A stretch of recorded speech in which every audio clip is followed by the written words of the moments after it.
Willkommen zu diesem welcome. This is 221. the Webinar von Europe Calling. Und 221st ganz besonders edition begrüßen of möchte ich unsere Europe heutigen Calling. Gäste, die ihr And hier I would schon like seht to und die ich gleich welcome noch genauer our vorstelle. guests. Mein You can Name ist see them, Maximilian and I'm Fries. going Ich bin to der introduce Geschäftsführer von them Europe more Calling und detail darf in a heute minute. Abend My name is Maximilian Fries. moderieren. I am the managing Und bevor wir director of loslegen, Europe ein paar Calling and your Hausmitteilungen. moderator Wir tonight. sprechen heute einen Mix aus Deutsch und A couple of Englisch. housekeeping Deutsch remarks hauptsächlich am before we Anfang, start. Englisch dann in We're der going zweiten to Hälfte. start Und damit out das alle speaking verstehen, haben wir German heute and wieder then zwei later on wunderbare English. And in Dolmetscherinnen. order to Die make sure everyone can Dolmetschfunktion understand findet ihr us, unter we dem have kleinen two Globus in der interpreters, Kontrollleiste. wonderful interpreters Jetzt for zeige ich das you, noch auf and Englisch. the Also in English, interpreting function welcome to is this the globe. 221st Europe Calling webinar. Today we will speak a mix of German and English. Should you need help with that, please check out the little globe in the control panel and choose English. We have two wonderful interpreters that will help with that. And on the slide I'm about to show you now, if I find it in the many, many windows that are open apparently on my machine, you can see how we do this evening.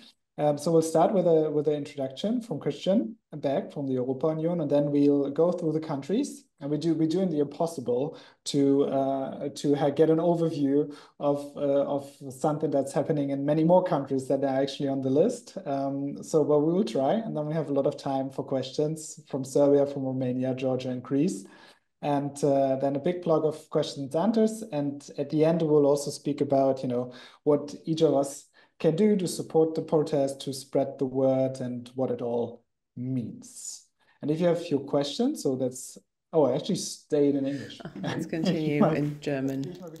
So, if you haven't found it yet, that is our process tonight. And if you have any questions, as always, you're calling, you can ask your questions, and I'm going to put the link in the chat. And the QR code is already here for you. Now, just one more thing. So 2,000 people have registered, and so there are two different rooms to ask your questions, one German, one English one, and then you can ask your questions there and also vote on other questions if they're important to you. And then we're going to put this podcast on YouTube, so bear in mind this webinar is recorded. Now let's start with the introduction by Christian Bach. He is a board member of the Europe Union, and he was also a steering member of the campaign EU Our Hope. It's the only way to pronounce it. So that was during the European elections 2024, and he still works for an MEP, of the MEPs doing this, and before that he worked for the other one together with me, so we know each other quite well. I'm happy to have you here. He's been working a long time for European federalism and against corruption, and together with his colleague Daniel Fair, he published a blog post about the protests using the title The European Spring. And then he asked me, Europe Calling, to maybe do a webinar. I suggested this, and I said yes, of course. That's how this came about. Thank you for this proposal, Christian. Please, you have the floor. Thank you very much. So just if you were wondering about MEPs' offices, our hairstyle, Max's and mine, isn't a requirement. You may have a different one if you work there. So I'm not really here as a member of staff for a Green MEP, but as a representative of the cross-party Europa Union, which is a cross-party citizens movement with many thousands members in Germany. Then they have a youth organization, the Young European Federalists, and that's how I started. That's how I joined the Federalist movement. And even since 2006, they had an annual action for the entire European network that JEF has they promoted in many European member states the fact that democracy is very important and in great danger in Belarus. And that was the case even in 2006, but that risk has even increased by now. So that European network and defending democracy, that was how I started out, and I think that also fits with our topic tonight and gives you the reason why this topic is so important for us as an organization. And I personally was quite angry when I realized that even though there are hundreds of thousands of people demonstrating on European streets, when I watch or listen to German or Belgian media, there was hardly any sign of that. Here and there a little bit, but it wasn't major news, even though there's a massive amount of protesters. And that's why I'm so happy that we are now alerting the European public to the fact that there are so many protesters, and I think it's worth reporting. So Daniel Feher and my own theory in our blog post was that we have hundreds of thousands of protesters, and of course their reasons that was against a national backdrop, but that there are common grounds between these protests across countries. So maybe it's not a European Spring yet because it's not a movement that's connected or linked across member states or countries, but there's a potential for that, for creating change Europe-wide or increasing the change and strengthening it in the right direction. So that's why it's so important to take a closer look at this tonight.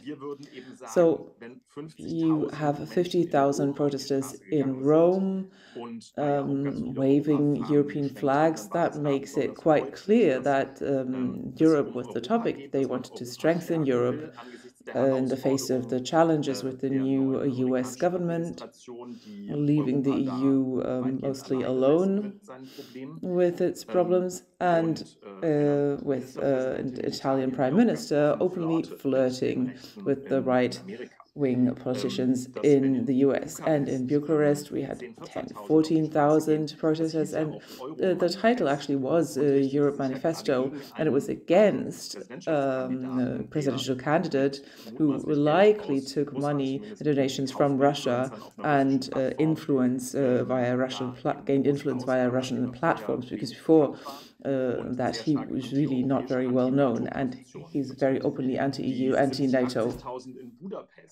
The 70 or 80,000 in Budapest who are demonstrating against Viktor Orban, who, well, only wants to destroy the European Parliament or weaken it. Then in Tbilisi, and I'm sure we're going to hear more about that, as well as in Belgrade, it is quite understandable that we see less European flags, because the role is a little bit of a different one, but it is about European values, democracy, the rule of law, that all has to be strengthened. So that would be what we want to do. And why is this European perspective so important for us?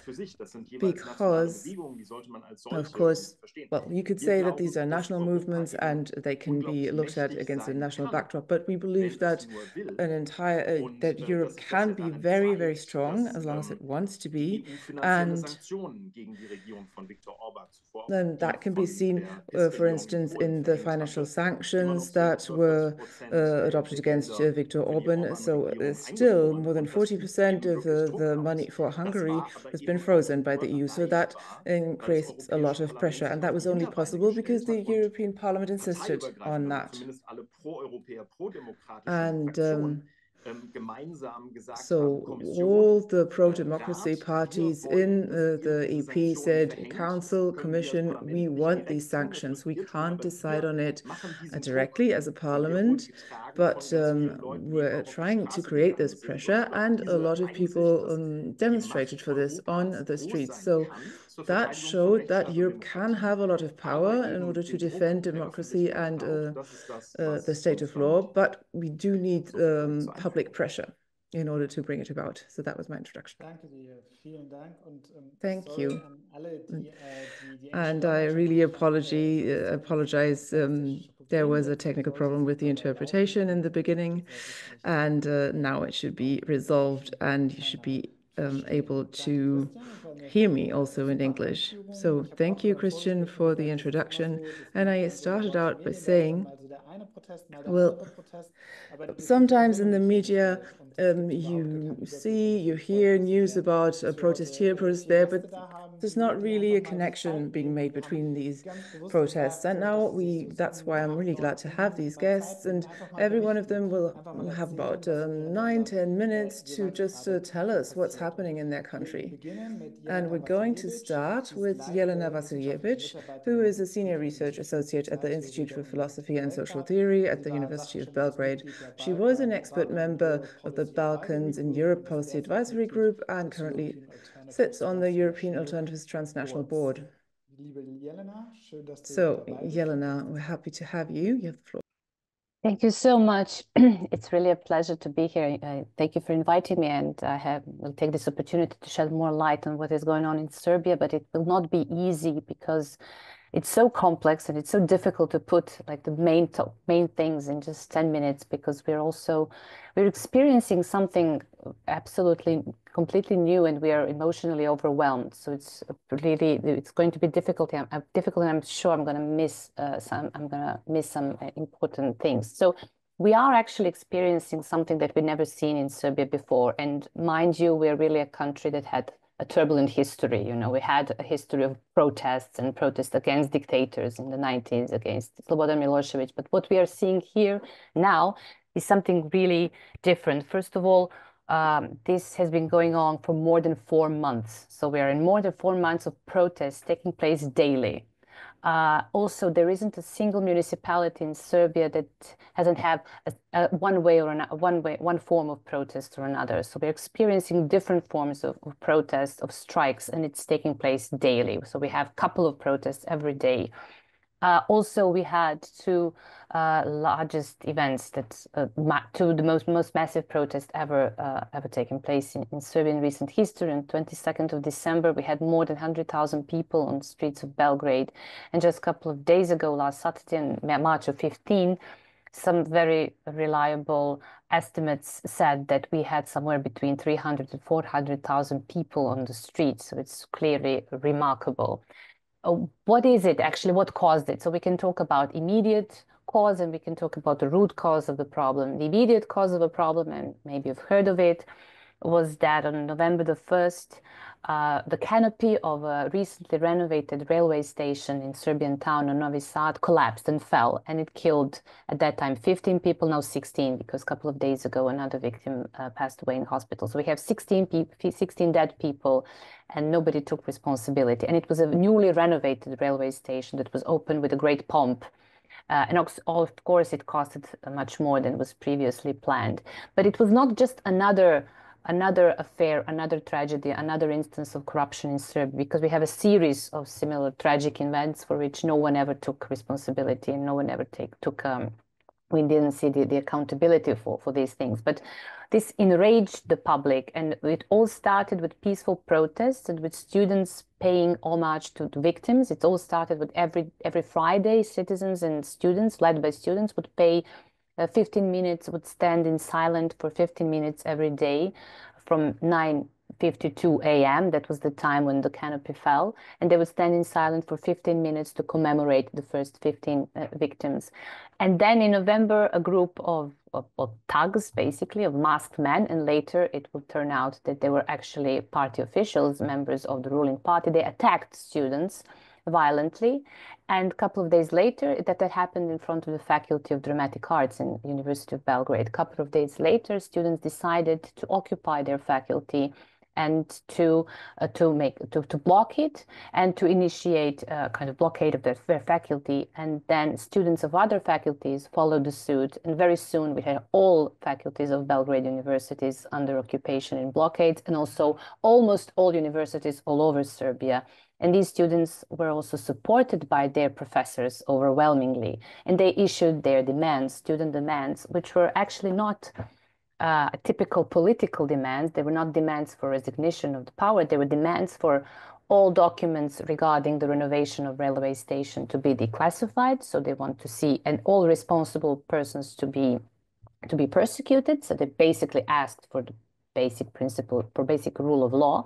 And they also asked all those who attack students and citizens to also be persecuted. They asked for imprisoned students to be released, and they asked for the government to invest more to increase the budget for the higher education. So those were very, in a way, commonsensical demands, but at the same time they were very radical, socially radical, because they asked very clearly for accountability beyond any political demands and struggles that we have in the country. And that really incited the whole society to join them. But what is also interesting is the tool of their organizations. The students decided to organize in plenums, to organize in assemblies of students, and through direct democratic principles, they organize every day and they make their decisions. And they've been very successful in that, like enormously successful, that they organize so many events across Serbia, and then Serbian citizens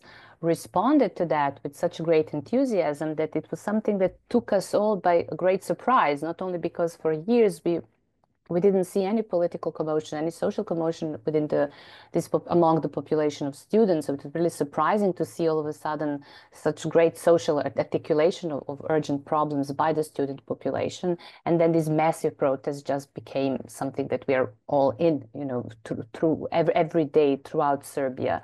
And not only that, but this form of organizing, of plenum organizing through direct democratic principles, that the students started advocating it, and then many organizations started organizing according to that principle. So today, we actually have across Serbia, on local levels, we have citizens gathering in their local communities on the level even smaller than the municipality, gathering weekly and organizing what we call zbor or like local plenums and trying to exercising this direct democratic principles, which is not always successful, but it shows that people are kind of willing to try something different and to learn and to participate, and they have this idea, okay, we are actually doing now a systemic social, wider social change. It's not only about political change, it's about the social change we need.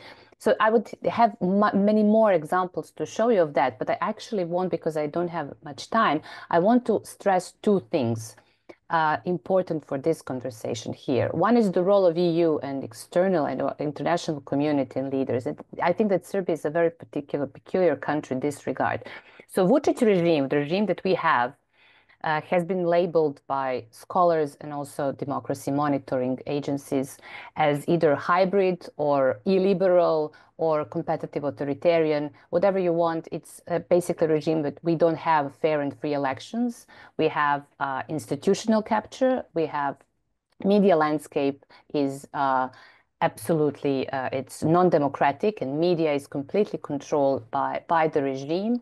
And basically the ruling regime, the ruling party and President Aleksandar Vučić has the whole control on the country and all democratic and electoral processes. So this is the situation. But the EU has officially, for years, in a way, turned a blind eye to these autocratic practices because of certain interests, because Serbia is the biggest and central country in the Western Balkans, a region which is still under threat of violence and turmoils because of the unresolved relations and disputes between Serbia and Kosovo. So Vučić managed to convince them that he is the guy who can maintain stability in the region. That is also what scholars label stabilitocracy. So okay, we will turn the blind eye. You can be autocrat, but deliver what you promised the EU to deliver. Also, there are many economic interests from the part of EU countries invested in Serbia, deals with France and especially with Germany, and not to mention lithium. I think that's the biggest thing here, actually, because in western parts of Serbia, there are the biggest deposits of lithium in Europe. And EU's strategic goal is to become independent primarily from China in this whole supply of critical raw materials. And lithium is very much important for the so-called green transition, especially for green for electric vehicles and for basically German car industry. So this all has vested these plans to build the Rio Tinto to build the biggest lithium mine in Europe, in the Jadar Valley in Serbia. And I think because of all these economic and political interests, EU was not strong enough, was never determined enough to condemn the autocratic practices of Alexander Vučić, you know. So unfortunately, what we have here today is that on the streets of Belgrade in Serbia, you don't see many EU flags. EU is not, and also Vučić is not perceived as someone who is against EU because he's been playing on two cards. He's nurturing the rhetoric about close ties with Russia and close economic ties with China. But at the same time, he's also a very close ally to economic interests of the EU. And also, Serbia is one of the biggest exporters of weapons to Ukraine. So this is also why it was tolerated for Serbia to have this mild rhetoric towards Russia, because effectively it was delivering what was supposed to be delivered. So we're in this situation where we don't really have this insistence from the part of EU on the rule of law, on democratic principles, but I think that economic interests have taken the primacy. And I think that this is the problem now with what's going on in Serbia. And things are escalating. This is the second thing that I want to underline, and with this I will conclude. The repression is increasing. I mean, this regime has always been repressive, and we had many instances of repression towards civil society actors, free media that are left in country. But now it's increasing. On 15th of March, during this peace protest, the regime used something that is still not identified, whether it was a sound cannon or a vortex cannon, but some kind of sound machine in a way of ultra-wave sending machine was used on protesters, and that caused a lot of panic. And it was only by mere luck that there were no victims there. So it was basically an attack on a very, very peaceful protesters. Many activists are now under arrest. So we have political imprisonments. And now repression is increasing. Yesterday and today we had announcements by the president of the parliament, that is also the former prime minister, saying that behind all this is actually the provost of Belgrade University and the deans of Belgrade faculties. And she accused them of being an organized criminal group, which can actually lead to charges and they could actually be arrested. So this is the situation that we are in. And at the same time, Ursula von der Leyen is meeting Vučić, and condemnation for Vučić are very, very mild, you know. So this is really in stark contrast with what we are actually experiencing in Belgrade. And I will stop here, and hopefully we'll maybe shed more light during Q&A session. Thank you. Wow. Jelena, das war ganz großartig. Ich glaube, so viel in 10 Minuten zu packen. Und so Thank you very much, Jelena, to say so much in only 10 minutes. That was really very impressive. So thank you very much for your contribution. And I think there are already quite a few questions about the protests also at a local level, that you have citizen plenaries, and that the citizens themselves have set up their own space where they can have their say. So I think this is very impressive, and I'm sure that won't be the last time that we hear something like that. So let's continue into the European Union to Claudiu Craciun. He is a lecturer in European politics at the Faculty of Political Science at the National University of Political Studies and Administrations in Bucharest. He researches in democracy, party systems, party organizations, and social movements. So we're happy to have you here, and you have the floor now. Thank you very much. While I was listening to Jelena, I mean, I had a lot of memories. I remember early 2000s being in Serbia, and the work of Otpor being kind of a very vivid and inspiring effort. And I see now what's happening there, and I try to follow, and it's simply amazing. And you know, all my heart is with the protesters there, and also it goes with the other protesters in the region. But Serbia does resonate in a certain way with me. And before going to Romania's case, I will do a bit of academic marketing, because exactly on this subject of protests and social movements in Central and Eastern Europe, I just had a book out like last month. I'm not sure you see it, Palgrave, and it covers 11 countries in the region, and to see that we have a kind of a clear interest on a kind of comparative perspective on the region. So if you want to know more, even from an academic point of view, I'm going to leave the link to the publisher's website and my account on ResearchGate, because I can share with you the introduction to the book if you're interested. Now turning to Romania. Well, I think, Romania, it's kind of an interesting case. Why? Because I think it was a kind of a late bloomer in European integration, along with Bulgaria. We also had our share of problems with the political class and the political system, with corruption and so on and so forth. That is pretty clear. But as in the case of Serbia, the European Union kind of worked with this kind of not so clean Europeanizers. We had that in the early 2000s. Now again, I mean, it's the EU is not really good at changing power balances within the countries, not directly, but. And I would say that we are today in the, let's say, the third stage of the recent protest politics and culture.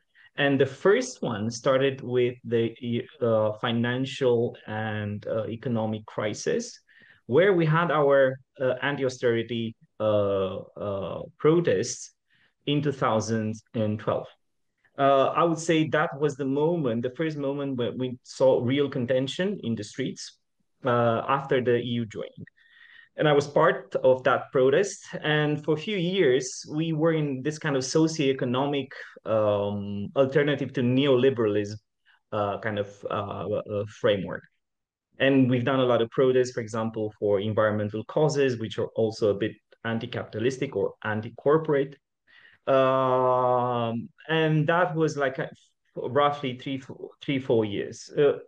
In between 2016 and 2020, this kind of agenda was evacuated out of the streets and out of politics, because we had a brand of anti-corruption neoliberal protest, basically attacking a part of the political spectrum, the social democrats, as being very corrupt and Eurosceptic, while they were supporting a neoliberal agenda, and they were supporting new parties forming in this part of the spectrum. What happened in 2020, and this is another stage, was that we had the pandemic, and we have some kind of consistent contention on pandemic, let's say, grounds, and there was an unhappiness with the pandemic restrictions, and that fueled and mobilized the far-right vote, as to have in 2020 a large 10% far-right party, new one, in the parliament. And this 4 years, 2020, 2024, it was more about them mobilizing in the streets, using this kind of pandemic momentum. What happened in 2024, and we are kind of in that moment, was that during the electoral campaign, or during the presidential elections, and in Romania's political regime, we are a semi-presidential regime. The presidential office is the highest in the country. We had this big problem of a new candidate, almost no one knew him, declaring zero funds for his campaign. He came on top of the first round, using kind of a mix of kind of conspiratorial views, anti-Western, very spiritualistic in a way, that it was very difficult to kind of define, but very effective, because basically he was coming on top of a political culture that was slowly building in the last 10 years. And I think Russia had a lot of things to do with that specific political culture. And what happened basically is that kind of the society split. There was one part of the society who was rooting for this candidate and for the far right agenda, and they were taking the streets themselves.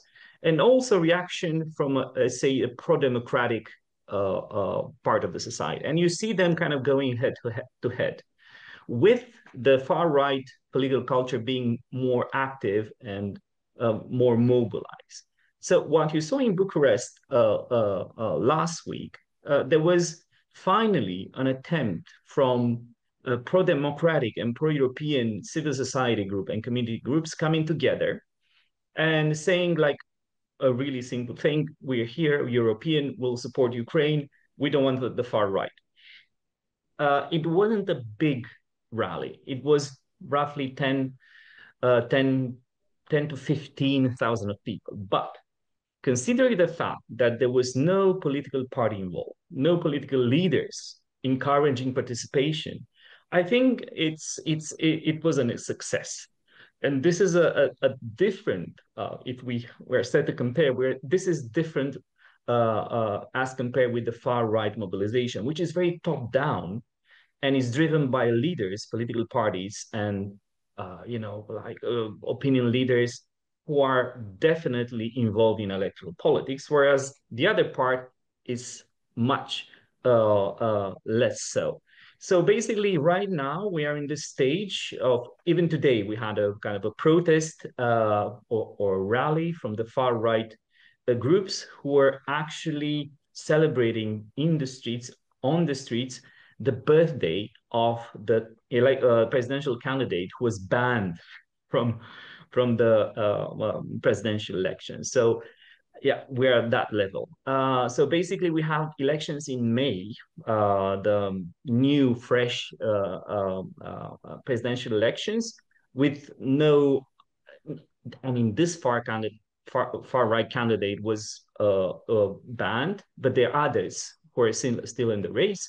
So I see that this kind of reactionary democratic parallel mobilizations will continue. What's still unclear is what will happen in the presidential elections, in what kind of world we will live, because yes, Trump, well, Elon Musk set his eyes on the Romanian elections, and he was continually tweeting about the Romanian elections. So it was quite an honor to be in the spotlight. So we're basically very, very connected to whatever happens in Europe and whatever happens in the transatlantic relation, because after the elections in Germany, we were the next ones. So we kind of feel the mobilization from some groups in the American politics, some groups in European Union, and of course Russia, trying to to advance their interests during these presidential elections. So I will not take too much of your time. I would say it's very kind of intensely political right now. And I'm really happy to answer any questions that you might have on Romania, or maybe some comparative outtakes from all these cases. Thank you very much. Yeah, ganz lieben Dank, Claudiu. Thank you very much, Claudiu.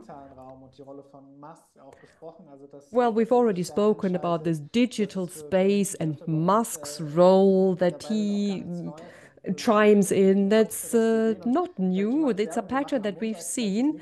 On Monday, we will have the next webinar about X and TikTok and how it is possible to manipulate elections on these platforms. So this is how we're going to continue.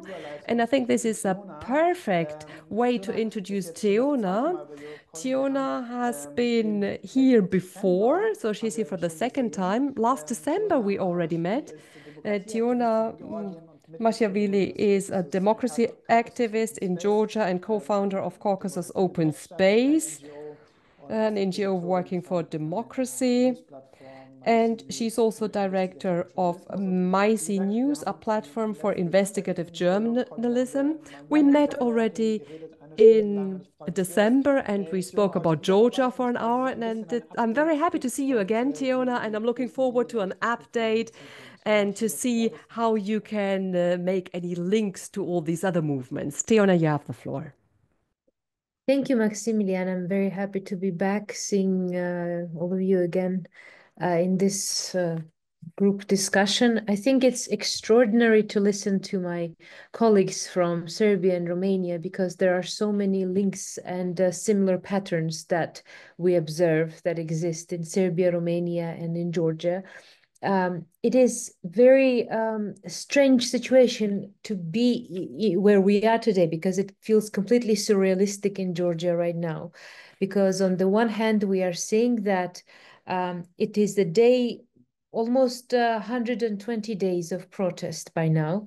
And I'm not saying 4 months because we're basically counting by day because each day is completely so intense with different events and what has been going on in here.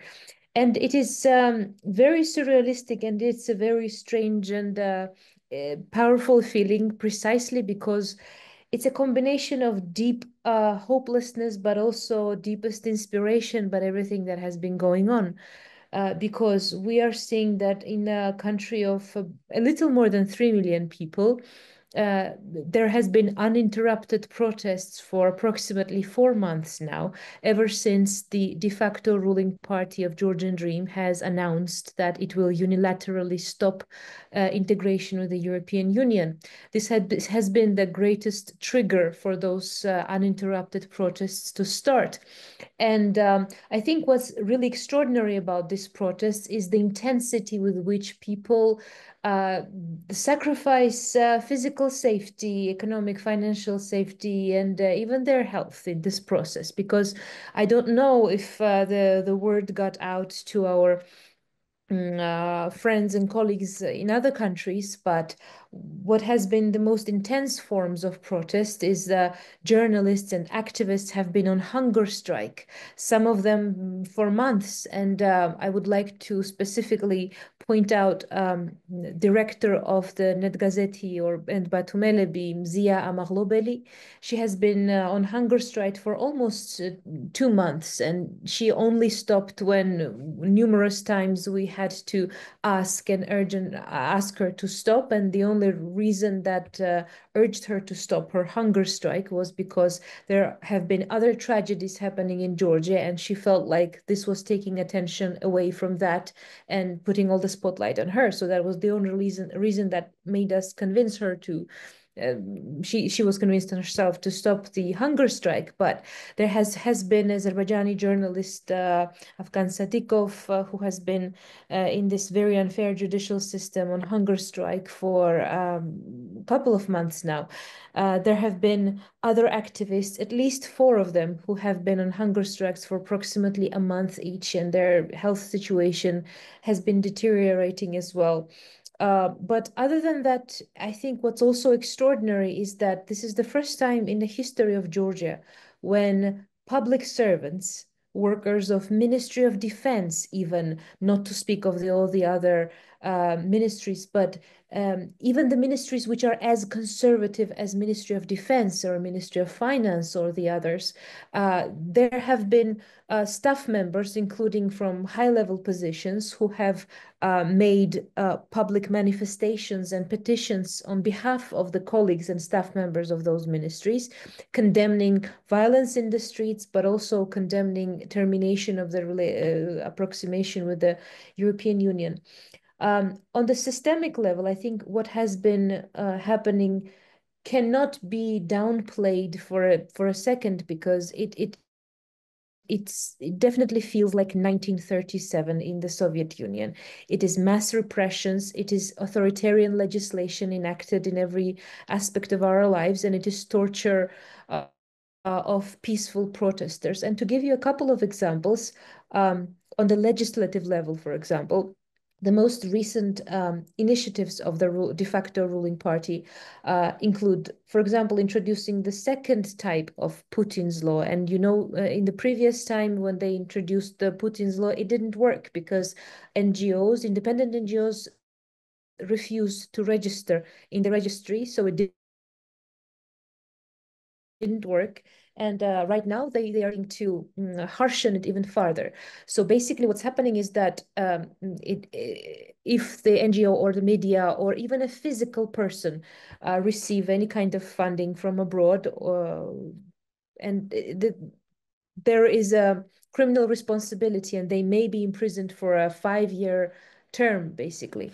And it's other changes like that relate to peaceful manifestation and assembly, because right now it costs a single protester approximately $2,000 just to stand in the protest, because the fine has been increased tenfold at least, and in some cases by 20 times the normal rate. And just to stand in the protest is approximately $2,000 in a country where the average salary is $500 or something like this. And some of the protesters have received 10 fines, so 2,000 multiplied by 10.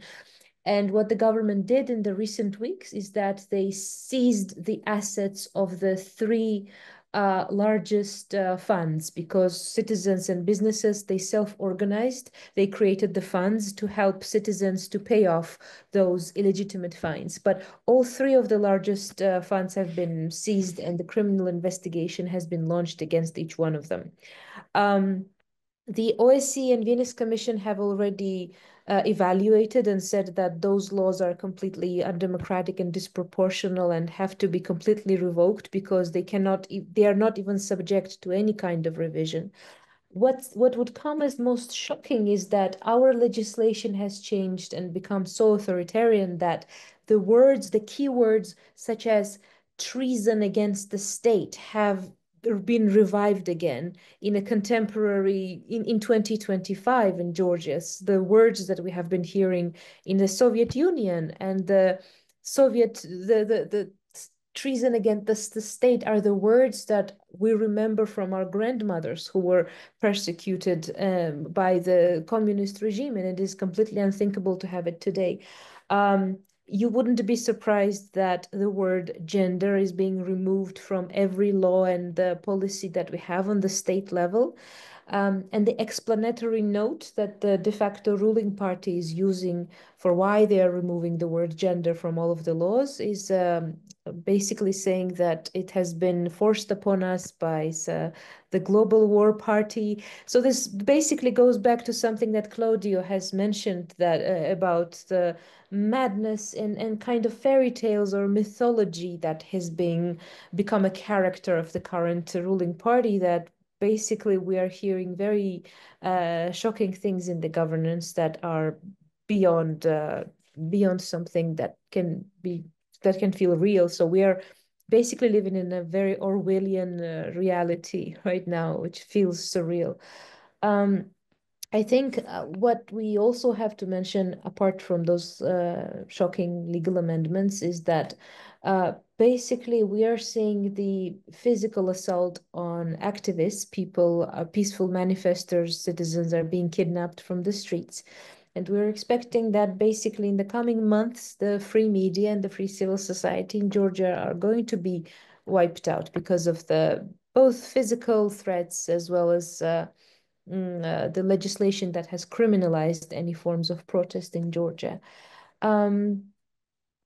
When it comes to torture, the statistics are also quite shocking. We still have approximately 50 people who are being detained in the courts, and the courts have been recently refusing and rejecting any kind of media or international society to attend those court hearings, because when some of the ambassadors or some of the media have attended previously, they openly said that basically the judiciary is an extension of the de facto ruling party because they did not take into consideration any evidences presented by the defense side, and they have used all of the fabricated witness statements by the police to basically imprison completely innocent peaceful protesters. And right now we have 7 people who are in prison already convicted and 50 people who are in pretrial detention. So situation is quite difficult, but also, as I've mentioned in the beginning, it is completely extraordinary to see that thousands of public servants are protesting, businesses are protesting, and hundreds of thousands of citizens have been protesting in an uninterrupted manner for 4 months now. And this is something that's completely unprecedented and obviously very emotional to see. I will stop here. I'm assuming that there will be a lot of questions. Yeah. Danke, Teona. Ja, Solidarität in solchen Zeiten, es fühlt sich manchmal so ein bisschen leer an. Thank you, Teona. Yeah, solidarity in such times, sometimes that sounds hollow, but we really want to express solidarity with you. And just in the face of such repression, it's incredible to hear from you that the situation was already bad in December and it's gotten even worse now, as you said. And when I was listening to you saying that gender is being taken out of your laws, that's exactly what's been happening in the US. So you can see the connections that there's sort of even a fight against a certain type of language. And that's something that connects the autocrats that we're faced with at the moment. And it's quite horrifying to watch. So we're going west to Greece, to Antopolo. She is a nonprofit consultant, has done a lot of work in Greece. We work together a lot because we're both a part of the Democratic Odyssey, which is a campaign for European Citizens Assembly. So we basically see each other every Wednesday, and it's Wednesday today, so I'm happy to see you. And she's worked with a lot of NGOs and grassroots initiatives in Greece, and I'm really looking forward to your point of view on the situation in Greece and the links to the other things that's been going there. Hi, Max. Thank you, and thank you to Europe Calling for inviting me on this important conversation and try to add a bit on the the Greece perspective of things. Some things are similar, especially with my Serbian friend on the chat, with regards to also the apparent reason for the demonstrations, which was also a rail accident. I'll give some background information, kind of as a contextual information on Greece. First of all, as you all know very well, Greece has relatively recently exited a very difficult and turbulent period of an economic crisis, and this was full of demonstrations and very hard anti-systemic sentiment being fueled, lots of destruction, a lot of difficult situations that happened in this country for the past decade, so the decade of 2010 up to, say, 2017, 2018.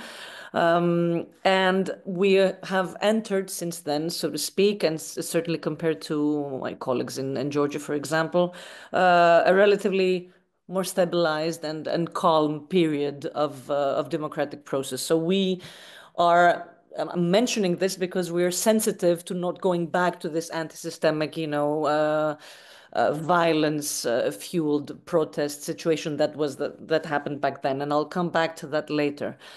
Secondly, in terms of the Greek situation overall, we do have a history, and apart from what happened during the Greek crisis, we do have a history of frequent demonstrations and road closures and strikes, but they are almost always led by unions, political parties. So it's the interests of particular groups of people, advancing their interests and demonstrating for their interests.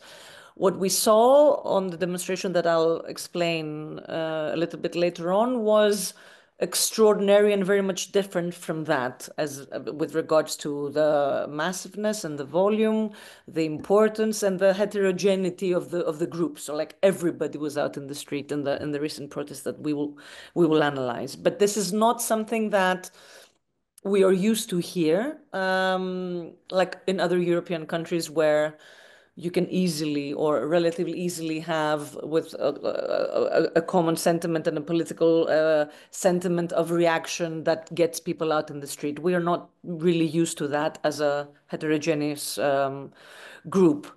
And generally, to add to that, we have overall, I mean, this is measured and this is true. I mean, for all of us living here and working towards changing it, a relatively low level of civic engagement. But also compared to our European counterparts, I think we share, the lack of engagement, disengagement with the current political system and all of that. But in general, low levels of volunteerism, low levels of, of activism and democratic engagement apart from the elections. And again, even then, the numbers are relatively low, depending on the time.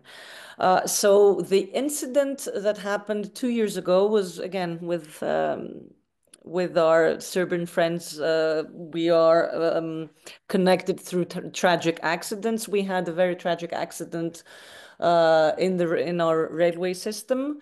Two things about that enraged the public and that led to massive demonstrations 2 years down the line. So this was the end of February of this year.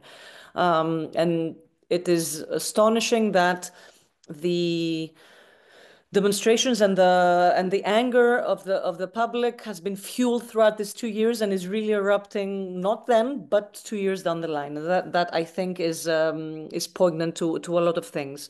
First of all, the incident itself. I mean, through a lack of necessary infrastructure, control systems, things that should have happened on a systemic level of railway operation failed entirely, and two lines were led one against the other by the system that was not equipped to deal with such circumstances or avoid that through a human mistake by the controller. And so two trains, went right into each other and crashed and led to the death of 57 people, most of them young people, most of them students traveling from Athens to Thessaloniki, so from the capital to the second largest city in the north. And that, of course, renders everything much more important when it comes to students being killed and to a massive amount in such massive numbers. And to the public sentiment being mobilized.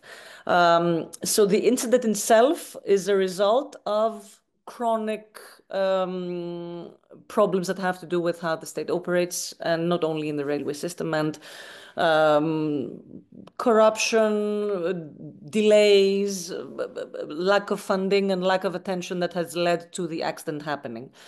The second element, which has enraged people and has led to the protests 2 years down the line, has been the handling in the aftermath of the accident. So on the one hand, there hasn't been justice served still, and there's been very high suspicion, and I'm very carefully using my words here, because you can talk to somebody else and you can have them speak of amazing corruption and hiding of serious criminal activity. I'm not gonna be the judge of that, but what we have concrete indications of is that there's been difficulty in handling this case in terms of how justice has been or has not been assigned, in terms of how the investigation is ongoing, and especially involving the political parties and the relevant ministries and the relevant politicians that have been involved in terms of assigning justice to them and investigating the incident. So in terms of investigation and the process of assigning justice, there's serious anger around how this is happening or not happening. The second thing that has happened, the third thing that has happened with regards to the accident that has led, I think, to this to this anger has been the assumption of responsibility from this government. I think the public has not seen an honest and genuine, assumption of, okay, what has happened is terrible, which of course has been, and we have done mistakes that we will correct, right? We have not seen this and felt that this is the case. Instead, what we see overall is what we usually see in Greece, which is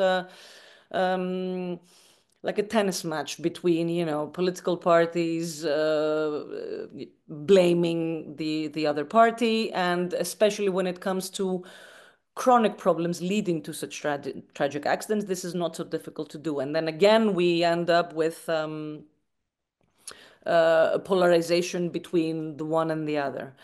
What we saw, there's been a series of demonstrations since then as well, but the massive demonstration I want to focus on is on the exact anniversary of 2 years since the accident, and it was on the 28th of February 2025, so less than a month ago.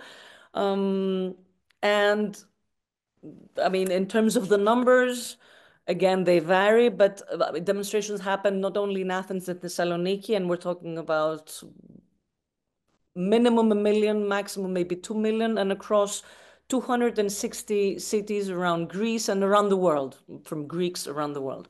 So this was a massive protest that whoever attended saw that it was a huge heterogeneous crowd attending and expressing different kinds of messages, perhaps. So you could have people that think that the prime minister did something to conceal the workings of the accident, and actively, that you had chants about the prime minister being a murderer. You had students, you had people, of older age, you had very peaceful protests and people that did not overall, express as much anger. You had very different origins of the reason to go out in the street, but the common denominator of what we have been reading, not only those of us who attended, but everything that we've read and discussed after that in Greece has been, that this is enough. This is not acceptable. This is the common message and the common, like the common denominator of everybody that was there.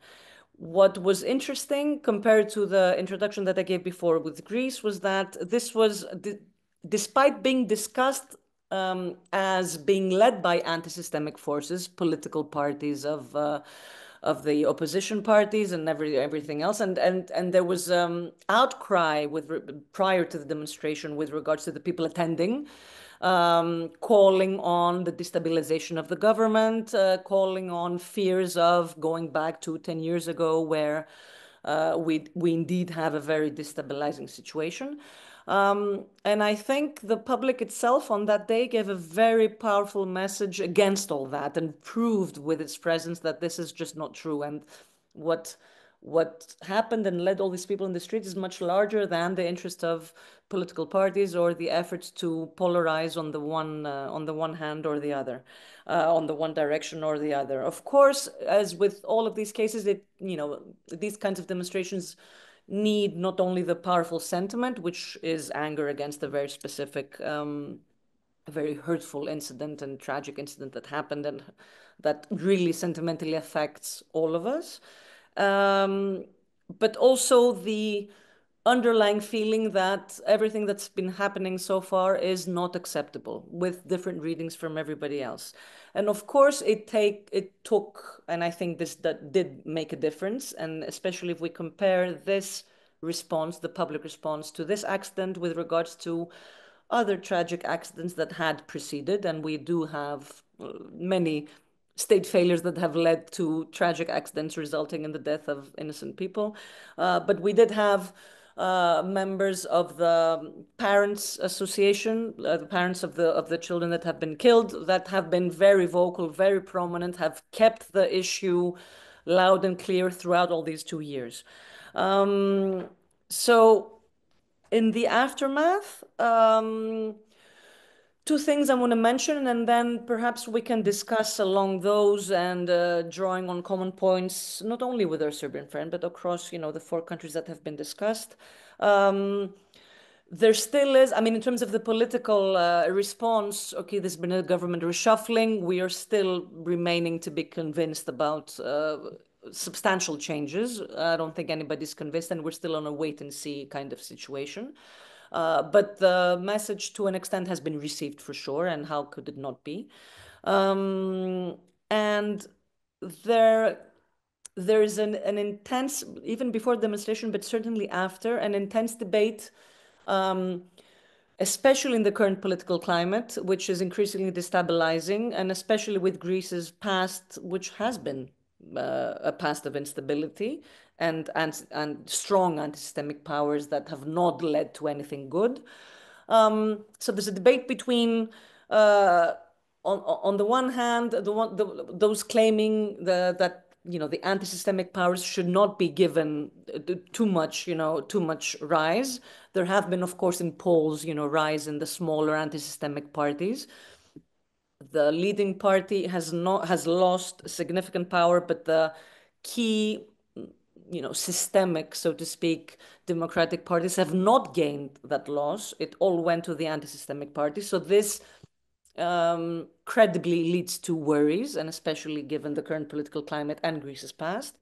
On the other hand, this strong democratic expression and the not led by a particular party or particular forces, democratic engagement that connected us all and that has led us to democratically engage in such a way, is something that I think we need to keep in a country that is not used to, as active democratic and civic engagement as other countries in Europe. So balancing the two is, I think, important. Yeah, we need to come to an end. Jutta, I'm sorry. So maybe 2 or 3 last sentences, or we do it in discussion. Thank you. Sorry to cut you off. So thank you all so much. And I have in the question, there are so many, questions and comments, and I want to read one comment to you. And I think that encapsulates very much what I'm thinking and what we were thinking when we set up this webinar. It's like somebody says in German, like a full solidarity with the protests and the people. And this is exactly what I want to say. So, I mean, when we now discuss about this and now we heard all this, I think my thoughts and my solidarity, and I think all of us are with the people, that are in prison, that got hurt, that are in danger, that are on the streets. So it's really, it's amazing if people, as you all said, are taking up to the streets, despite all the repression that there is. In some countries it's more, some countries it's less repression, but a lot of solidarity and a lot of courage to carry on. And and the question actually continues, or the comment here continues actually with what can we do as let's say Western Europeans here in Germany or anywhere else to help and support those protesters. And that's exactly what we want to talk about also then towards the end and now in discussion. So when it comes to discussion now, we'll have many questions. So I try to ask the questions with the most votes. We will do it in a way that I will mostly of the questions I will just say in the room, and then you can use your hand symbol here on the panel. The panelists can just raise their hand like this, and so because we don't have to all answer all the questions, so we can do a little round and then see how many questions we can get through. So I will start with the top question. That is from someone who didn't give his name, but I think a very important question. Is says in German, I have the feeling that Europe is not. I'm saying it in German actually. Ich habe das Gefühl, dass Europa nach wie vor nicht wehrhaft ist. Europe is still not resilient enough. Man zum Beispiel gegenüber Orban, der auch noch privat so stark von der EU profitiert, nach wie vor why are we still so lenient with him? Würde ich gerne als this is a question weggeben, that I would like to address to Christian Beck. In seinem Tag, in his day job, sorry, I should switch back to English. So it works in his day job actually a lot on, the situation in Hungary, which we haven't covered today directly, but also the question, EU, how can the EU be strong against autocrats, both within the European Union, but also outside. So maybe you can say a couple of words about Hungary and then also about the role of the EU in there. Sehr gerne. Yes, of course. So my boss, and aside of my work in the European Union, I work for an MEP, and he took part in a large demonstration, and there were lots of, actually dozens of European flags in Budapest during that demonstration yesterday. But despite the situation, in Hungary, for instance, all the media are also repressed by the government or in the hand of the government, under the control of a friend of the prime minister. So via corrupt networks, they get parts of the European funding that's been frozen, and then they use that to funnel it back to the prime minister. So it is difficult to use the media in Hungary. But despite all that, and despite the difficult elections that were not really free and fair, despite the difficulty, we have the government everywhere in the media and the opposition just here and there for a few minutes. Still, we have massive protests in Hungary now, despite all that. And out of all the countries that we've talked about, I think that a power change in Hungary is maybe the most likely to happen, because the opposition, for the first time in a while, is quite stable in the polls ahead of Fidesz. Of course, there's the electoral system with all its peculiarities, but the pressure from the protests could really, on the government, could really lead to change in this case. And of course, the person asking this question is right. More could be done. And a lot of people in the European Parliament also say that the entirety of funds for Hungary should be frozen, and even the financial markets would then add to the pressure on the Orban government in order to make certain that it can't continue like that.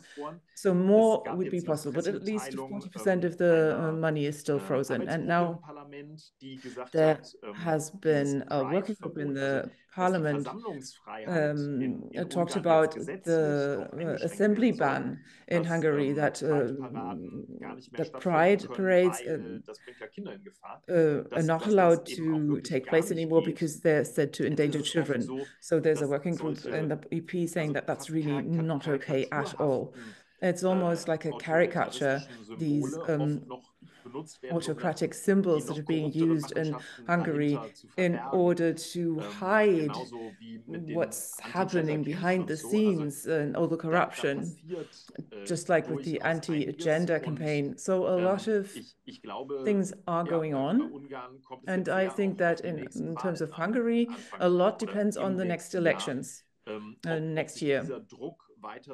And that will determine whether the pressure can be kept up or not. And I believe that the people can achieve a lot there, and the responsibility of the EU would be to not continue to finance this corrupt system. And I think that we could do more in order to do that. And just one second to react to the other speakers. So it was said that the EU doesn't really contribute to a better power balance in the country. Well, it's true that there are billions of funds that go to different member states, but they go to the governments and the elites, and they use that to cement, to strengthen their position. But we now have a European prosecutor, and they also make sure they can even get funds back if it's being misused. So the institutions in the EU are getting stronger to achieve things at individual points. And so the civil society was mentioned by several people, Teona, Claudiu, several speakers. And so NGOs, how important were they in organizing protests to make sure that the protests didn't depend on individual parties? I'm here representing an NGO, so NGOs were quite decisive. It is important to maybe become a member of an NGO in order to be able to support something like that systematically, or at least to be on their mailer list, their WhatsApp groups, so that you don't feel as alone with your in the face of this political situation that often makes you desperate, and in order to make sure that you can become active when it's important. Maybe that would be an important reaction, but more on that later, maybe. Thank you, Christian. And we have more questions here. One is directly to Jelena, a bit more background on Serbia. Maybe we got a lot of votes. Maybe you can answer that quickly. I actually give you two questions, and then the others can also jump in. So one is directly onto Serbia from Thomas. He's from Rotterdam in the Netherlands. He asked, how much do you perceive an awareness of protesters about Vučić's ties to Milosevic and the Serbian genocide on the Bosnians under the letters instigations under Milosevic rule? And the second question is, I think it's a very interesting question actually for all of you. So do you believe that the number of Serbians protesting has reached the 3.5%? Thomas says that some sociologists have identified as needed for affecting social change, even ousting dictators and autocrats of any time. So how many people are there actually on the streets, and is it enough also to affect the change that we're speaking about? Thank you, and thank you for the questions. Well, the first question was about the awareness, whether there exists an awareness of Vučić's tie with Milosevic. I mean, everybody knows that he was a prime minister. He was a minister of information during Milosevic's government. He was a very young and promising politician. He was only 27, 28, but he was Minister of Information in the 90s, actually during the NATO campaign in 99, where all media were under a special restriction in a way. He was the Minister of Information during that period. So everybody's aware of that. Not only that, but we also have Milosevic's party in the government. So the Socialist Party of Serbia, Milosevic's party, and even politicians that were active from that party in the 90s, like Ivica Dačić, for example, they are in the government. So we are all aware of these continuities. As for the war atrocities and genocide in Bosnia, that's a very interesting question, because this is a new generation now that maybe problematically, in my opinion, problematically, states that it's none of their concern. I mean, they say, okay, we are born in 2002, 2003. We think that all the divisions that exist in society, we don't want to be part of that. We don't want to be part of these constant quarrels in society and constant divisions of like what happened in the 90s and your victims, our victims. So they kind of want to stay away from that. I find it a bit problematic. Maybe it's a generational thing, I don't know. But they are not addressing this. It's an interesting thing how they want to go. I mean, I'm talking now about student movement, protest movement. They're trying to be above the political and ideological divisions, which is in a way good, but it also opens maybe some space for certain problems. So because we are deeply divided societies on many questions, and they're trying to say, okay, we had to find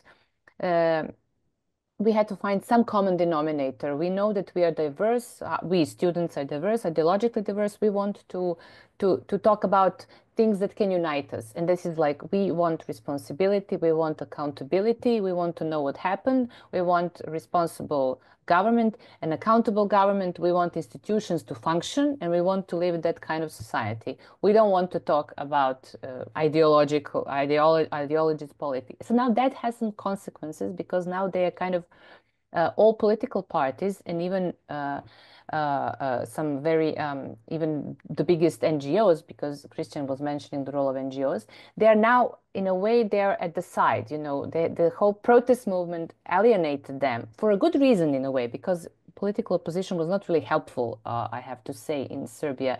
So we started with this. We have pan-social movement that is really truly big. Like, opposition has never managed to gather so many people, never managed to mobilize society as a whole. So they did something that was unimaginable for the opposition. And it's truly remarkable. It truly is. But now we are at this position. Okay, so what do we do now? We need the next step. We need some kind of political articulation. And for that, we need political parties. And we also need to address these other questions that were avoided. So to answer shortly, they don't. It's not at the forefront. The 90s and the question of genocide is simply not something that the people are addressing. But it's also very difficult in a country like Serbia, where Vučić monopolized this narrative that the West wants to portray us as criminals, as those who did the genocide. So it's like, if it's totally this generation kind of grew up under this thing. It was not just Vučić; it's also Milosevic before him. So it's really difficult for them. So I wouldn't criticize them much for not addressing openly this issue. And for I find this. Maybe we can stick with that, because I think that might actually be a common thread as well. Because I think, I mean, also looking at Germany, where we have like especially a lot of young people now voting for the far right, that are openly basically apologizing, second, or kind of saying that, the Third Reich and the Second World War, this was all not so bad, and we don't talk about this, and maybe it's the one good thing. So the far right is always very, very close to the Nazis. So they're basically a neo-Nazi party in Germany as well, right? So, and especially young people, when they don't have that experience anymore. And in Germany, I think it maybe took just a bit longer, because it was so much in a way bigger. But now we have a young generation that has no or very little connection to this historical past, and that makes them also open to those parties and to those movements. But I would be very reserved here. I don't think that youth and students in Serbia are close to right-wing ideologies and parties. I would never claim that. I don't think that they're just avoiding because they know that opening this issue would open divisions, and they're trying to retain the momentum of unity. I don't think they are very prone to. I misunderstood, but this is still. I mean, okay, yeah, I understood. So, but they're not. They're not anti-immigrant, or they're not. You don't see anything. So it's they're really trying to make a pan-social movement, and they simply want to avoid the questions that open deep divisions. And it's a bit a peculiar thing in Serbia, I have to say, right? But they're also refraining from all other political issues that can open divisions. And that is going to be a problem, because at one point you have to enter the political arena, and political arena is inevitably arena of different competing interests and of difference. Yeah, so Claudiu, that would be interesting, because you've written this book about this, and like looking at so many. So how do you see the role of, like, especially young people, and also the question about, how do you connect with political partners? How do you stay away from like politics? Is that kind of a common thread? Well, that's the big issue. And I'll also address the second big issue. It's how you actually turn into kind of structural and institutional transformation. Because you see social movements, protest events coming and going. They might be very long or very spread. But at some point, if you don't transfer them to some kind of, institutionalized politics, well, it could be all in vain, or it can get perverted, or it can have even kind of a rollback effect. So I'm really worried about that, because sometimes, and I'm really on the same page with Teona and Jelena, there is a lot of repression, soft and hard repression against protests. But sometimes it's almost easier to do that rather than become institutionalized at the political level. Forming parties, raising signatures, supporting an electoral campaign, earning mandates that they can turn into policies. So, at some point it's easier to take the streets with whatever there is, rather than forming a party or a coalition and really trying to change something. And I really feel that's one, let's say, psychological step that you might want to take. I mean, there are problems, because you cannot make everyone happy, especially if you take a political stance or an ideological stance. This kind of populistic zeitgeist, I think it's a bit out of the fashion. But still, I would say that you need to find ways to institutionalize your agenda as a protest movement. And I'm not sure what's the best way for each country, but it's definitely needed. And the second point that I want to raise is this idea of maybe kind of transnational solidarity, or is there a kind of pan-European agenda of protests? And I have to say that your discussion of history is fascinating, because I think there's the answer. Frankly, if it goes like now, if the Trump administration continues its political positioning, if Russia does the same as it does for now, and if they find enough, power groups in our societies to align with them, I think we're going for a European civil war, not a kind of civil war as in the Spanish Civil War, but I have to say that the images on the streets of Tbilisi or Belgrade, or in even Budapest from time to time, Bucharest, they're not far from this imaginary of an European civil war. And this is because, let's be frank about it, we are seeing an international concert of far-right forces. And if you don't see it, I don't think how we can articulate a pan-European democratic movement which is anti-fascist and anti-reactionary. And at least in Romania, and I'll try to be brief, at least in Romania, after the first round of the presidential elections, which was annulled, I saw the first people who would openly saying in the streets that they're anti-fascists, because we had a fascist running for elections, and he was he was saying good things about our interwar fascist movements.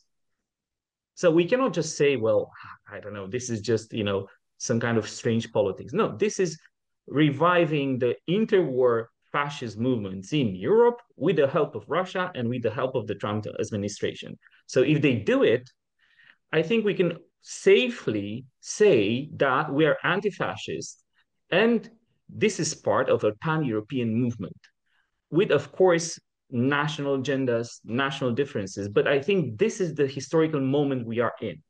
Thank you. Wow.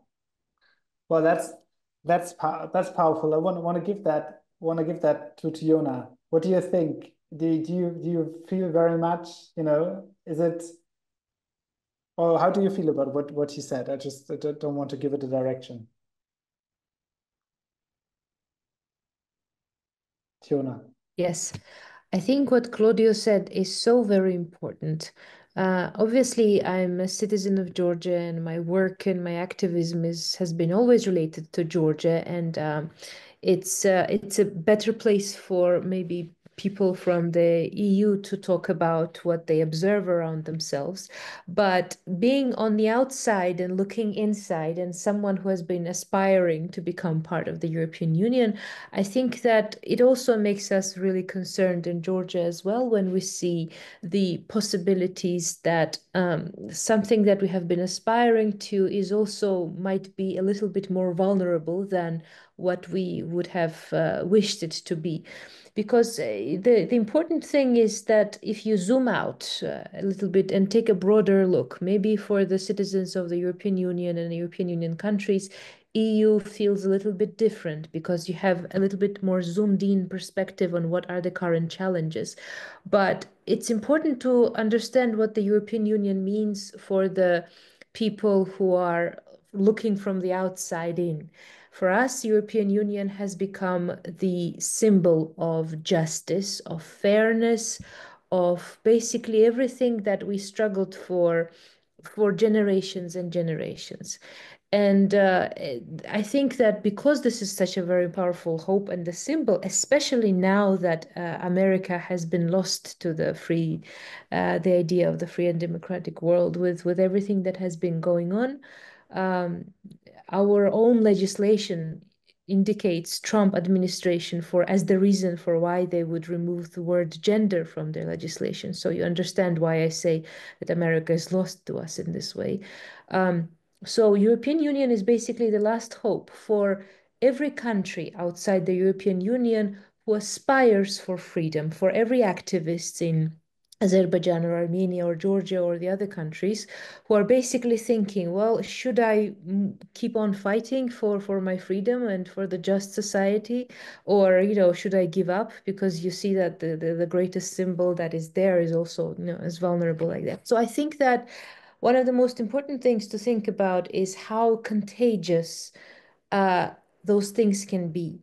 Because in the region of Georgia, I think the greatest power of the European Union is not just in its practical de facto power that it has, but also in the projected or perceived power of how stable and sustainable its democratic institutions and its justice institutions are. And we shouldn't downplay sort of the projected aspect of the power of the European Union, which is basically one of the reasons why I think it has been a hope that fueled the hope of so many hundreds and thousands of people in Georgia who have been protesting despite all odds. And somebody asked about the statistics, and I want to stress that with emigration and everything, I think there are approximately a little bit more than 3 million people in Georgia. And the biggest protest we had included 300,000 people. So you understand that the percentage, it's very surely 5% at least of people who are constantly protesting, but it sometimes reaches double that number, so approximately 1/10 of population or something like this. What Claudiu again has been saying again about those vulnerabilities that exist, what makes me also worried is that when we look at how the right-wing and ultra-conservative movements have been promoted in Georgia, it feels like as if we are the laboratory, a testing ground for Russia, for what it plans to do in Europe after us. So basically to eat up slowly and, piece by piece, the free space, the space for civil society or the human rights. Because I think one of the most powerful aspects of the propaganda of the de facto ruling party has been exactly what my colleagues have said from Serbia and from Romania and Greece. They have been saying that, we are going to bring you stability. We're going to bring you protection from war. And this is why you should choose us. So if you're looking at the population of Georgia, for 10 years, every year in a row, absolute majority of Georgians have said that we want to be part of the European Union because the values, the justice, the fairness, this is something that is very organic to us, to Georgians. So 90%, 96%, 86%, those are the numbers, right, of people who said they want to be part of the European Union for 10 years in a row. That's not a small number. And even despite this powerful support, through this Russian disinformation campaigns and the media sources that have been promoting the fear, powerful fear among the society, it has been in part a little bit successful as well among those very few groups that are supporting the de facto ruling party. Then they're saying basically that, yes, we want democracy, we want European Union, but what if after this government leaves, there will be an invasion on Georgia? So I don't think we should downplay the effect that basically it's the same playbook that's being tested in Georgia. And if it succeeds here, it can be very, very contagious and spread out to the other countries. But also as a symbol of hope, I mean, the world is looking basically at what's happening in Georgia and in other places, so that they're deciding whether or not they should keep on fighting for the freedoms and democratic values, or whether they should just give up. So yeah, I'm sorry for the long answer. No, I think it was great. I think it was, I had to think about today or yesterday the new Eurobarometer numbers were published. So there's an all-time high of Europeans thinking and saying that the European Union is benefiting themselves and their countries. So there's an all-time high favorability for the European Union within the union. So it's really, I think, what you make like this beacon of hope, the beacon of freedom now that the US is basically gone. I mean, it's such important message. And I would personally love that also that, sometimes I feel that doesn't arrive, and I'm looking at Christian here, but also the others, doesn't really arrive in Brussels. Like I think the union has become so, in a way, also technocratic, that really this feeling, this idea, and those values. I mean, it's all about budgets and everything that's all important. But what is the union actually stands for? And wanna Christian is showing up, so we will go overtime for a few minutes. But I think we're on a very key point here. So I'm gonna take Christian as well on that. Yeah, like that was exactly the idea of this webinar, that like there are thousands and thousands of people on the streets and we don't hear each other enough. Like most of the German audience probably before this webinar hasn't heard so much about these mass demonstrations, although I would find they are more important news than others. And even in the institutions, this doesn't arrive enough of a momentum from that. Because in the end, it's so powerful when like billionaires and like, I mean, the Chinese government sort of with TikTok buy the infrastructure of the public and create this false impression that the hate against minorities and the hate against the EU and messages that the Kremlin pushes, that like Elon Musk invests massively money in, because they fear the potential power of the EU to be on eye level with them. Like Elon Musk fears the EU because it's the only government he hasn't been able to buy and that is on eye level with like regulating him. So I think it's therefore that this is so powerful. And in the end, anti-fascism, anti-authoritarianism is what the idea of Europe is born from, right? Like in the 50,000 pro-EU demonstration in Rome that brought it on the front pages of Italian newspapers, it led to the debate where post-fascist Prime Minister Meloni said, she read the Manifesto of Ventotene, like one of the founding documents for a stronger Europe. There's stuff in that she doesn't like. Yeah, sure. Like, I mean, if you come from a post-fascist tradition, if you come from the tradition of the person that put the author of the document in a prison island, then sure, you probably don't like that. So the question is, will the public, like my co-author had the idea to speak about 1848, like when the citizens forced the monarchs of Europe to give the citizens more power. And indeed, at the moment, strengthening Europe oftentimes goes to a degree to the disbenefit of the power of member state governments. So you would need the pressure of the public, of thousands and thousands of people in the streets, like you see now, to really strengthen Europe so that it can work so effectively like the people rightfully demand, so that Europe would be more effective in protecting the rule of law against corruption, so that it would be more effective in not wasting enormous amounts of money that are invested now in defense, but really from the billions that are now taken in the hand, create a defense that actually delivers what it promises. So like, it's exactly this public pressure that is necessary for the EU institutions to work and to be so loud that in the end, the people are louder than the lobbyists that we are too oftentimes alone with in the EU institutions. They also have their role to play, but like they oftentimes like do not necessarily strengthen this European togetherness, this more integration that we would need now to deliver to these manifestors that Europe can deliver to, if it wants to, if the elected hear the cries for this loud enough. Thank you.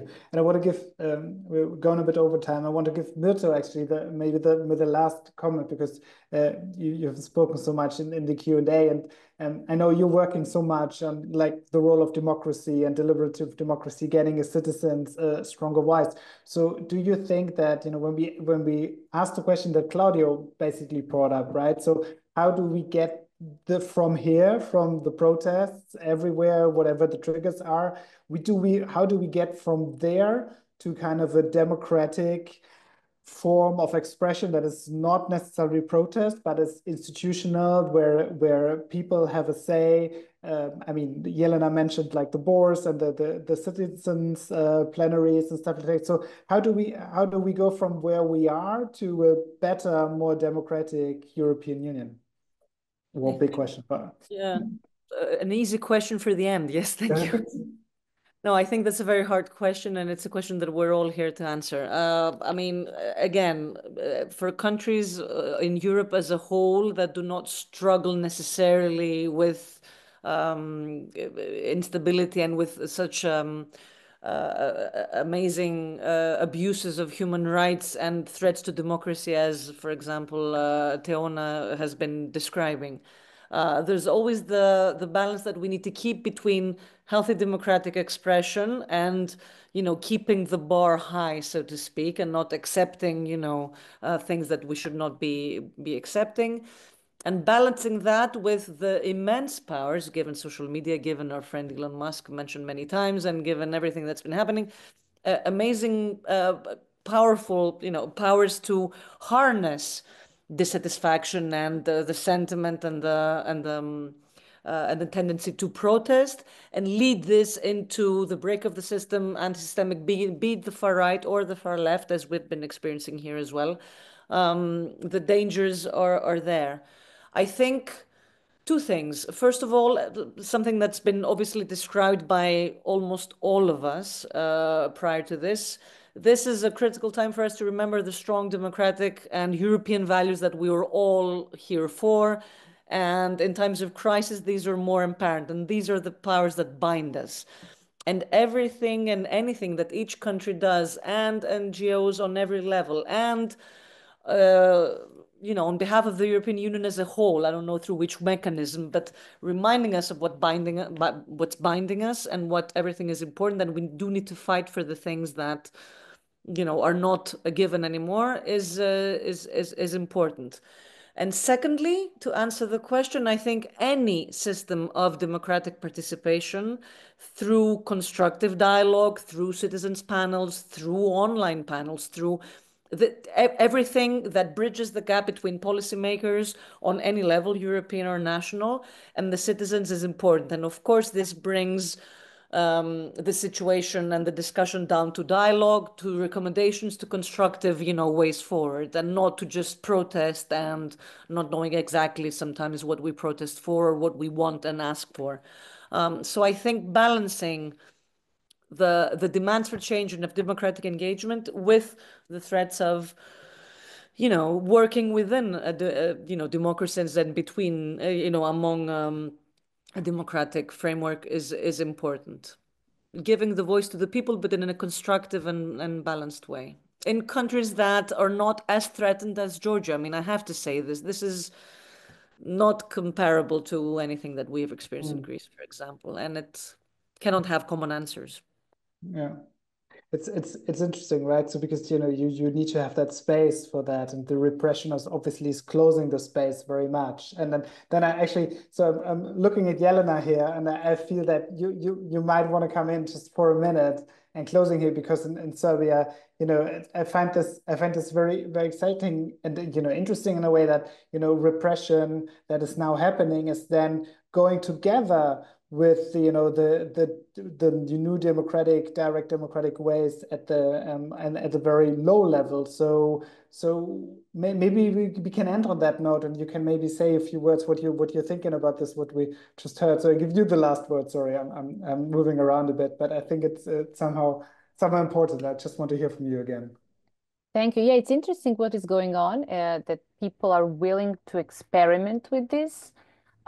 They are very much attracted to this idea. And I have to say, it's also interesting how it came, you know, with the direct democratic organizing and organizing through plenums happened in Balkans before when students blocked faculties in Belgrade 2005, then in Zagreb 2010, then in Bosnia we had massive citizen plenums, but that was always linked in a way to some clear ideological stances. It was also echo of what was going on in 2010 and 2011 globally, with movements like Indignados, Occupy, and it was always part of this revitalization of the left, But now it's interesting that it's taking place with no clear ideological connections. Like nobody's claiming we're trying to revitalize the left. We just think that it's the most natural way of deciding upon things. So people are trying to organize, and it's a very fresh, it's new. Sometimes it's even comic, and it's like, like when a baby tries to walk, it's almost, many Viber groups, even in my community, people are trying to organize this, and they don't know how to do it. And sometimes they call students who have now the 4-month experience of doing plenums every day. So that's also interesting. They call the students to explain them the rules of how do you debate, what's the role of moderator, how do we reach decisions. And that's very interesting because people are willing to learn new things, and I think it's a great thing. It's kind of, but I don't know if when the repression kicks in and when the regime tightens the grip on the society, whether we will still be this enthusiastic about these things, and also what will happen over time. Will people get exhausted? I think that one dangerous thing is that there is now the narrative, this is the best thing we can do, so we should abandon everything else. We don't need the opposition, we don't need parliamentary institutions, we just need to be practicing this. I think it's a dangerous thing. I think that all these things should go in parallel. Like, yeah, we should be doing new stuff, and we should be we should also remember that we have control and we should exercise control. But we should fight on all fronts. I think that we're in a really, really dangerous situation, an absolutely dangerous situation, and no ally should be abandoned. Like, we need to also support the opposition, however bad they are. They're certainly not worse than the regime. We should support, and we should use all the channels we have. And we should work on strengthening the institutions, because now they are destroyed. They have been captured and they're destroyed. And we should also take back the institutions and strengthen them from within. Oh, thank you. And I would love to continue, but I think it's late for everyone. For Teona, it's even plus 3 hours, so it's late everywhere. Thank you so much. I think we will actually come back to this. Maybe we do another round like this. Maybe we're gonna go a closer look into Serbia, closer look into Romania. I think there's a lot to have an eye on, to show solidarity. We'll send a follow-up email to everyone with the recording, but also 2 links to where you can support the organizations, where you can help, so where you can really act on as well. And thank you all. A lot of solidarity from us to the movement, to everyone is here. Please carry on the message. I think this is the most important thing we can do. And want to just post the link also to the next webinar we're doing on Monday, which has a lot to do with Elon Musk and TikTok and X, and is a big influence on what we have all just heard, this whole digital space. So we carry on with that, and we'll be back in the 4 countries here, and generally with this big movement that's happening there. Thanks so much. Have a very nice evening and stay safe. Bye bye. Thank you. Bye. Thank you. Thank you. Bye.